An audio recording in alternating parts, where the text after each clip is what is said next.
va donc avoir la chance d'entendre les premiers mots de Jean qui, je pense, Olivier, vous me confirmez, est en train de boire son café avant cette entrée dans le chenal. Oui, exactement. Et c'est ça, il boit son café. Alors on est dans le bateau, là où Jean a vécu pendant quasiment 3 mois. Bonjour Jean, vous vous réveillez tout juste? Ouais, je me réveille tout juste parce qu'on est arrivé vers 3h ou 4h du matin. Et comme on pouvait rentrer dans le chenal qu'à partir de 9h, donc j'ai fait un petit roupillon. Alors vous me disiez, normalement je dormais là. Là vous avez été confortable, à peu près confortable cette nuit. Hein. Bah ouais, en plus comme il y avait du monde à bord qui veillait pendant que je dormais parce qu'on était proche des côtes des Sables d'Olonne. Donc, normalement je dors ici, mais là ça en compte tout. Forcément quand on est plus qu'un, c'est un peu.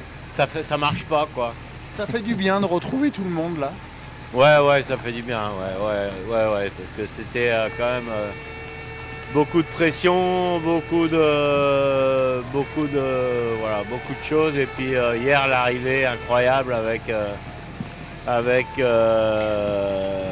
Konrad Coleman juste derrière. 13 minutes, hein, c'est ça, d'écart. Hein. Voilà, mais bon, pour moi, il était vraiment très très proche, je le voyais. Et il y avait des vents très très changeants et variables qui n'ont pas été en ma faveur. Et donc il est revenu du diable au vert et bon, ça c'est bien fini. Alors on en parlait aussi, il est où Albert? Parce que vous avez dû voir sur les réseaux sociaux, Jean avec son oiseau sur son bateau, il est parti, il vous a laissé il y a 15 jours vous disiez, c'est ça hein? Voilà, c'est ça, il est resté une journée Albert hein, à bord.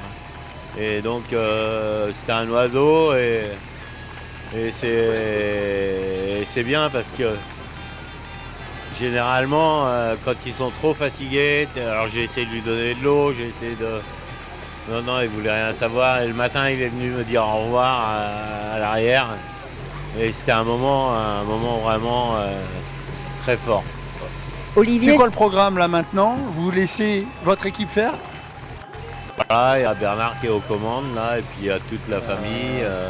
Rapidement il y là. a Morgane, Thaïs, Anne, Marie.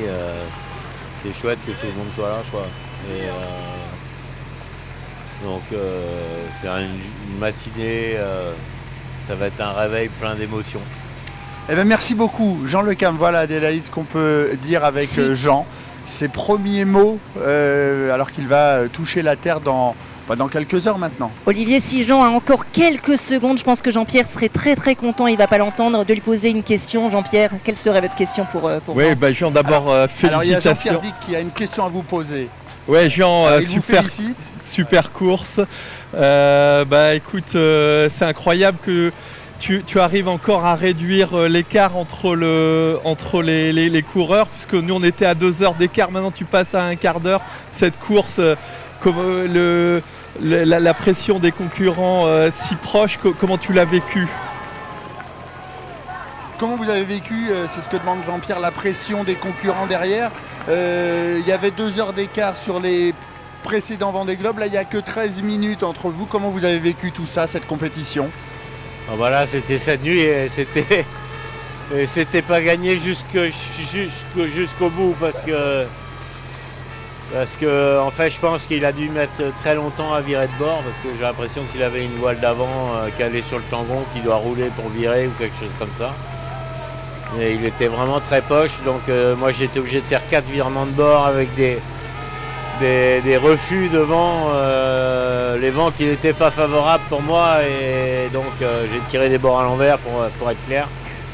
Et donc j'ai fini à la barre du bateau pour faire du cap, pour passer la ligne d'un bord et pas avoir à faire encore un 5e virement de bord. Voilà ce qu'on peut dire. Un grand merci donc de Jean Le Cam. Un grand merci à Jean pour ses premiers mots.